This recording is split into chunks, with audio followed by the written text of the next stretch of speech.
समाज का कितना भी बड़ा व्यक्ति क्यों ना हो, अगर उसके घर के अंदर कुछ न कुछ गुण लगे हैं तो उस गुण को या तो दवा डाल के नष्ट करे, अन्यथा उस धान को अलग कर दिया जाए। मैं आपसे निवेदन करना चाहता हूं, मिटाएं और समाज को स्पष्टीकरण दें, अन्यथा हमारे समाज का मुखिया जो पद है वो आप उसका छोड़ने का काम करें। यही निवेदन गुरुजम्बेश्वर भगवान ने किया, अरे जांबा संतों ने किया था।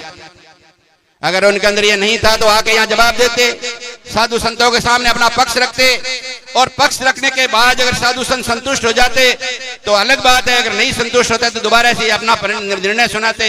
लेकिन आप उनके पैरेलल जाकर के उनके सामने धड़ेबंदी करके समाज को दो टुकड़ों में करने की कोशिश कर रहे हो, ये समाज हित में नहीं है और समाज इसको सहन नहीं करेगा। मैं आपसे निवेदन करना चाहता हूँ।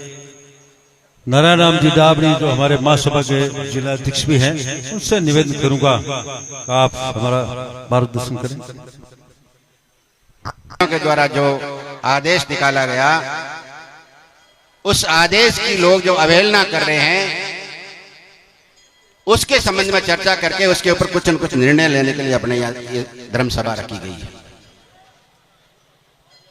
मैं आपसे निवेदन करना चाहता हूं कि कोई भी समाज अगर नियम और कायदे से नहीं चलेगा तो समाज आगे बढ़ नहीं सकता।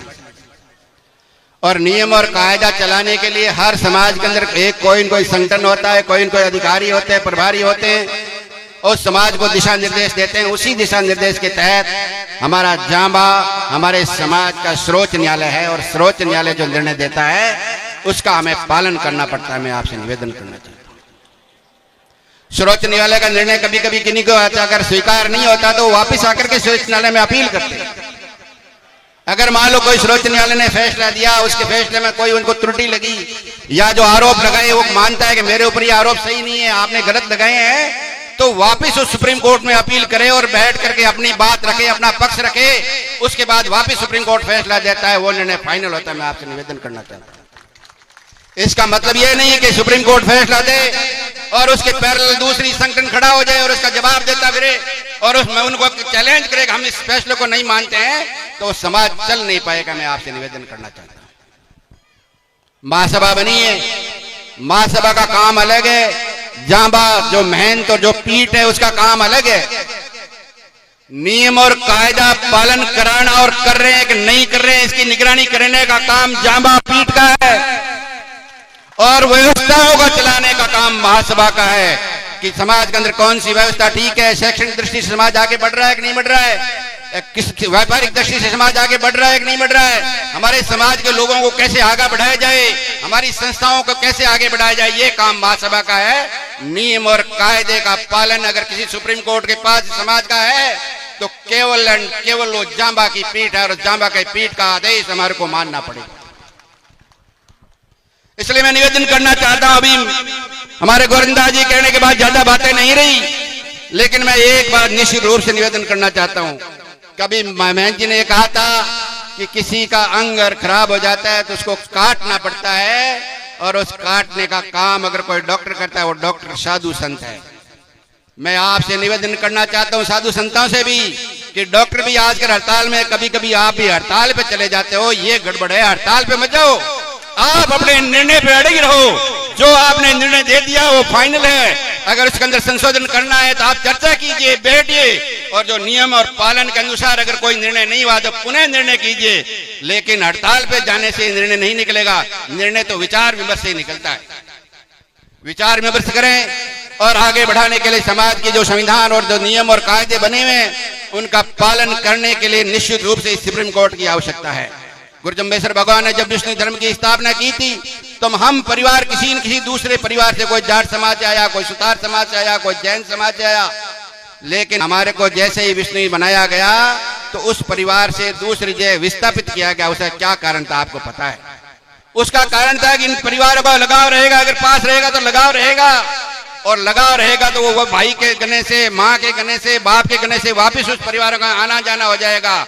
उनका आचार विचार अलग है, और गुरुजम्बेश्वर भगवान ने बताया वो आचार विचार अलग है। इसलिए इन आचार विचारों का पालन करने के लिए हमारे को विस्थापित किया गया, और तब जाके एक सर्वश्रेष्ठ समाज की निर्माण हुई, और वो समाज है विष्णु समाज। में आपसे निवेदन करना चाहता हूं, समाज का कितना भी बड़ा व्यक्ति क्यों ना हो, अगर उसके घर के अंदर कुछ न कुछ गुण लगे हैं तो उस गुण को या तो दवा डाल के नष्ट करे, अन्यथा उस धान को अलग कर दिया जाए। मैं आपसे निवेदन करना चाहता हूं,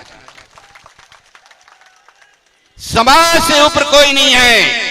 सर्वश्रेष्ठ अगर कोई है तो हमारा समाज है, और समाज का निर्णय ही सर्वश्रेष्ठ है। मैं आपसे निवेदन करना चाहता हूं। लेकिन कभी कभी अपन भी भावना में बहते हैं, और इस भावना की वजह से गलत लोगों का गलत समर्थन हो जाता है, और वो आगे जाकर के समाज को नुकसान पहुंचाता है। मैं आपसे निवेदन करना चाहता हूं, चाहे मेरे भाई ने भी गलती की है तो आप घर में समझाओ। अगर वो नहीं समझता है तो आपको समाज के साथ खड़ा रहना पड़ेगा, जब जाके ये समाज आगे चलेगा। नहीं तो धड़ेबंदी, ये ग्रुपबाजी अगर ऐसे आपने कर दिया तो आजकल अव्यवस्था करने वालों की संख्या ज्यादा है, और अव्यवस्था करने वालों की संख्या ज्यादा हो गई तो ये समाज नष्ट हो जाएगा। मैं आपसे निवेदन करना चाहता हूं।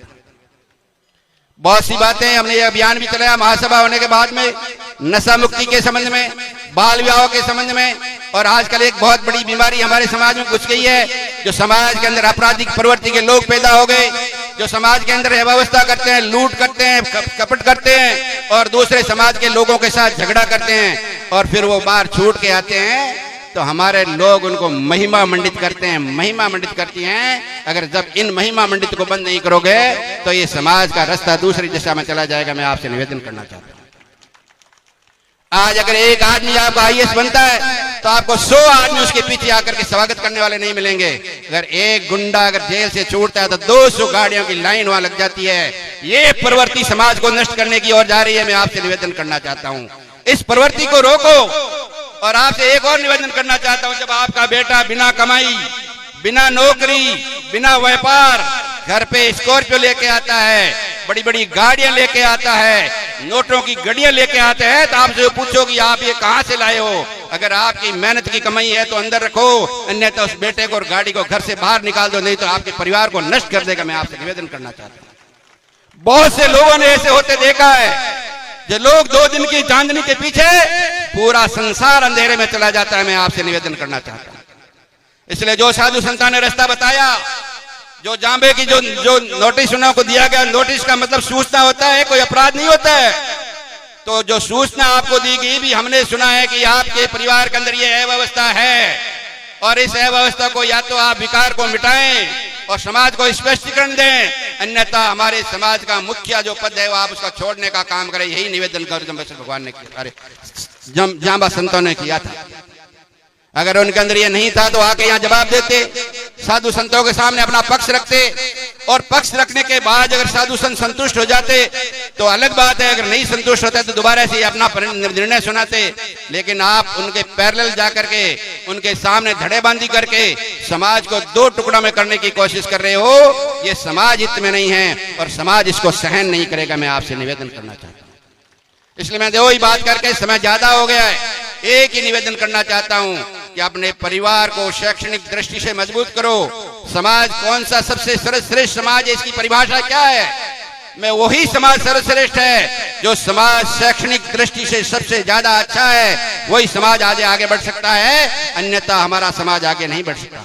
चाहे जैन समाज को देख लो, चाहे दूसरे मातृ समाज को देख लो, ब्राह्मण समाज को देख लो, ये आगे क्यों है? क्योंकि इनके पास में आज कलम की ताकत है। वो जमाना गया जो तलवारों की ताकत से राज करते थे। अब राज करना है आपको तो अपनी कलम की ताकत को मजबूत करना पड़ेगा और इस समाज को शिक्षित करके आगे बढ़ाना पड़ेगा। जय हिंद, जय भारत। धन्यवाद। अध्यक्ष महोदय ने आपको अपने बहुत ही जोशीले आवाज में आपको संबोधित किया। ये इनका परम कर्तव्य भी है, क्योंकि ये महासभा के बहुत पढ़े लिखे अध्यक्ष हैं। इन्होंने बहुत सुंदर बात कही। हम आशा